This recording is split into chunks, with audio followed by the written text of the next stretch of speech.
শারীরিক অসুস্থতা কাটিয়ে ফুরফুরে মেজাজে ব্রিটেনের রাজা তৃতীয় চার্লস চলতি বছরে প্রথম বিদেশ সফরে ইতালিতে এসেছেন স্ত্রী ক্যামিলাকে নিয়ে।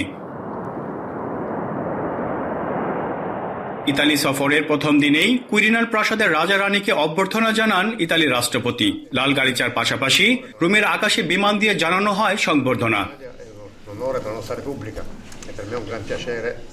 4 দিনের সফরের প্রথম দিনে রোমের প্রাচীন স্মৃতিস্তম্ভগুলো ঘুরে দেখেন রাজা রানী। এ সময় দর্শনার্থীদেরও সঙ্গে কথা বলেন তারা। রাষ্ট্রপ্রধান হিসেবে যুক্তরাজ্যের সরকারের পক্ষ থেকে বুধবার ইতালির পার্লামেন্টের উভয় কক্ষে ভাষণ দিবেন রাজা তৃতীয় চার্লস। দেশটিতে প্রথমবারের মতো কোনো ব্রিটিশ রাজা হিসেবে এমন ভাষণ দেবেন তিনি। বুধবার ইতালিতেই নিজেদের 20তম বিবাহবার্ষিকী উদযাপন করবেন রাজা চার্লস ও ক্যামিলা। এ উপলক্ষে আয়োজন করা হবে রাষ্ট্রীয় ভোজসভা, যেখানে অতিথি হিসেবে থাকবেন রাজনীতিবিদ এবং তারকারাও। ব্রেক্সিটের পর ইউরোপীয় প্রতিবেশীদের সাথে যুক্তরাজ্যের সম্পর্ক পুনঃস্থাপনের পাশাপাশি রাজা রানীর এই সফরকে গুরুত্বের সঙ্গে দেখছেন ইউরোপিয়ানরা। মনিরুজ্জামান মনির, এখন ইতালি।